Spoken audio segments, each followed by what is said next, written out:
দিতে পারি। ধন্যবাদ। আমরা এবার প্রশ্নোত্তর পর্ব শুরু করতে যাচ্ছি। ডক্টর জাকির নায়েক উত্তর দেওয়ার জন্য প্রস্তুত আছেন। যারা প্রশ্ন করবেন তারাও প্রস্তুত। এবারে মহিলাদের মধ্য থেকে প্রথম প্রশ্নটা করা হচ্ছে বেলকনি থেকে। আসসালামু আলাইকুম, আমার নাম সাবা, আমি একজন স্টুডেন্ট। আমি আপনাকে একটা প্রশ্ন করব জাকির ভাই। একজন পুরুষ বেহেশতে গেলে হুর পাবে, অর্থাৎ আয়তলোচনা সুন্দরী সে পাবে, কিন্তু নারী বেহেশতে গেলে সেখানে সে কি পাবে?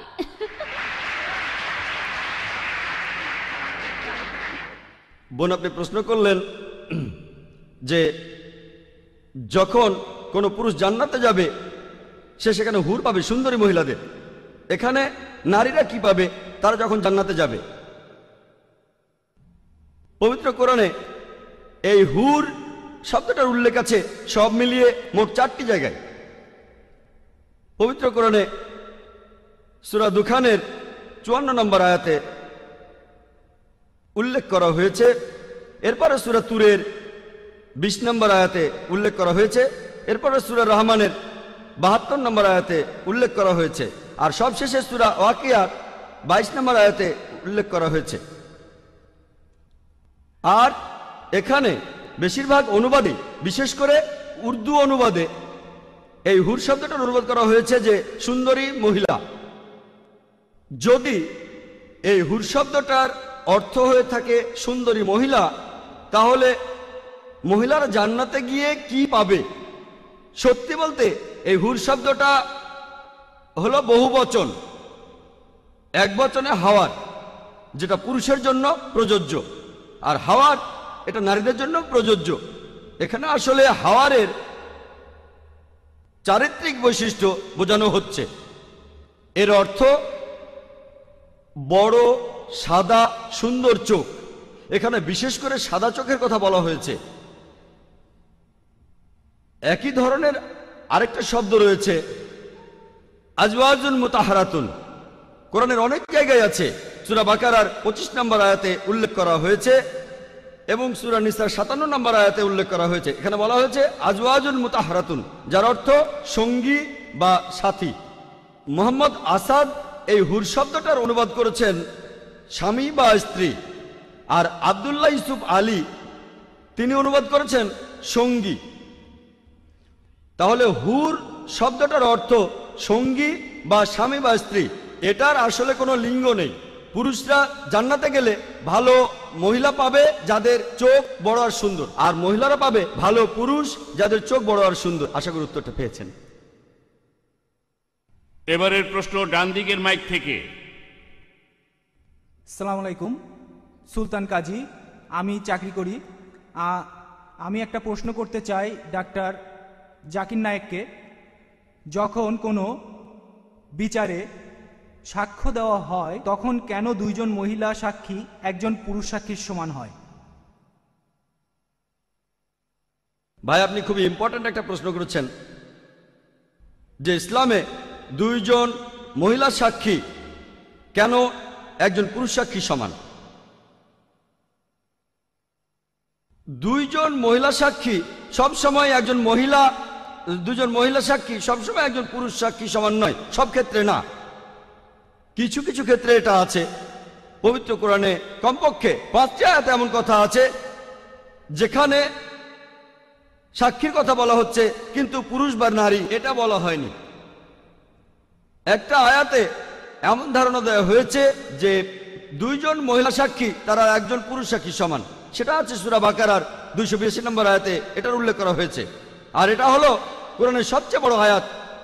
বলা হয়েছে যখন তোমরা কোনো রকম আর্থিক লেনদেন করবে যেখানে ভবিষ্যতের দায়বদ্ধতা থাকবে তখন তোমরা সেটা লিখে রাখো, আর তখন দুইজন সাক্ষী বেছে নাও পুরুষের মধ্য থেকে।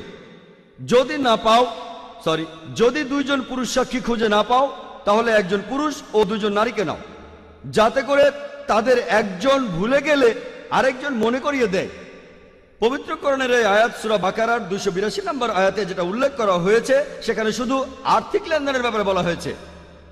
শুধুমাত্র আর্থিক লেনদেনের ব্যাপারে বলা হয়েছে যে তোমরা দুজন পুরুষকে সাক্ষী করো যদি পারো। আর যদি দুজন পুরুষ সাক্ষী জোগাড় করতে না পারো তাহলে একজন পুরুষ ও দুজন নারী। আপনাদের বোঝার সুবিধার জন্য আরেকটা উদাহরণ দেই। ধরুন একজন লোক একটা অপারেশন করাতে চায়, একটা ডাক্তারি অপারেশন। স্বাভাবিকভাবেই সেই লোক এখানে উপদেশ নিতে চাইবে দুইজন বিশেষজ্ঞ সার্জনের। যদি দুইজন বিশেষজ্ঞ সার্জন খুঁজে না পায় তাহলে সে উপদেশ নেবে অন্ততপক্ষে একজন বিশেষজ্ঞ সার্জনের, এর সাথে দুইজন জেনারেল প্র্যাকটিশনারের যাদের শুধু এমবিবিএস ডিগ্রি আছে। কারণ একজন সার্জন অপারেশনের ব্যাপারে অনেক বেশি অভিজ্ঞ যদি সাধারণ এমবিবিএস ডাক্তারের সাথে তুলনা করেন।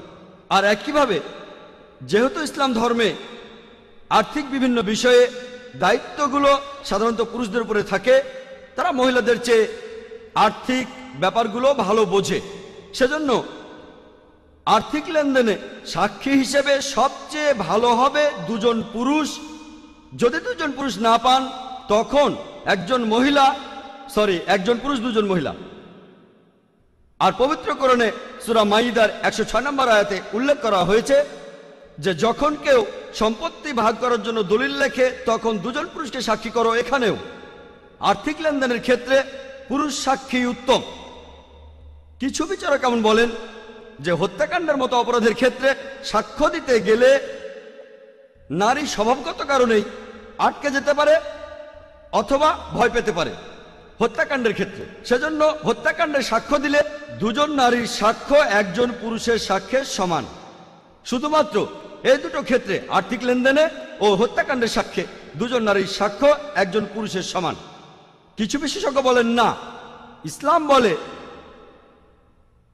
এক জায়গায় সূরা বাকারার 282 নম্বর আয়াতে উল্লেখ করা হয়েছে যে দুইজন নারীর সমান একজন পুরুষ। তাই সব ধরনের ক্ষেত্রে দুইজন নারী তাদের সমান একজন পুরুষ। আসুন দেখি, আমি আগেও বলেছি যে কোরআনকে আপনারা সামগ্রিকভাবে দেখুন।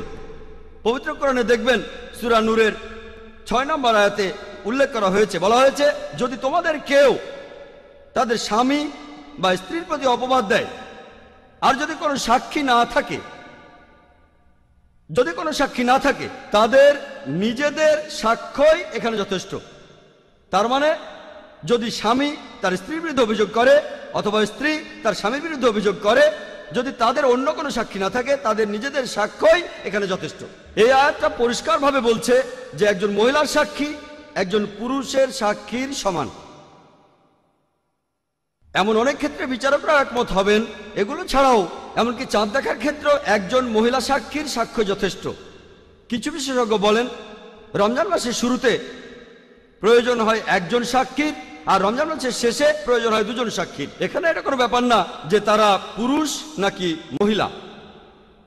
কিছু কিছু বিষয় আছে যেখানে পুরুষের সাক্ষ্য গ্রহণযোগ্য নয়, শুধু মহিলাদের সাক্ষ্য গ্রহণযোগ্য। সবাই বোধহয় উত্তরটা জানতে চাচ্ছেন। ধরুন আপনি একজন সাক্ষী চান কোনো মৃত মহিলার গোসলের সাক্ষী। কোনো মহিলার মারা গেলে তার গোসলের ব্যাপারে সাক্ষ্য দিতে পারে শুধুমাত্র একজন মহিলা। আর শুধুমাত্র আপনি যখন কোনো মহিলাকে খুঁজে পাবেন না তখন মহিলার স্বামী সাক্ষী হতে পারে। তাহলে এখানে মহিলার সাক্ষী গ্রহণযোগ্য। আশা করি উত্তরটা পেয়েছেন ভাই। যারা চিরকুটে প্রশ্ন করার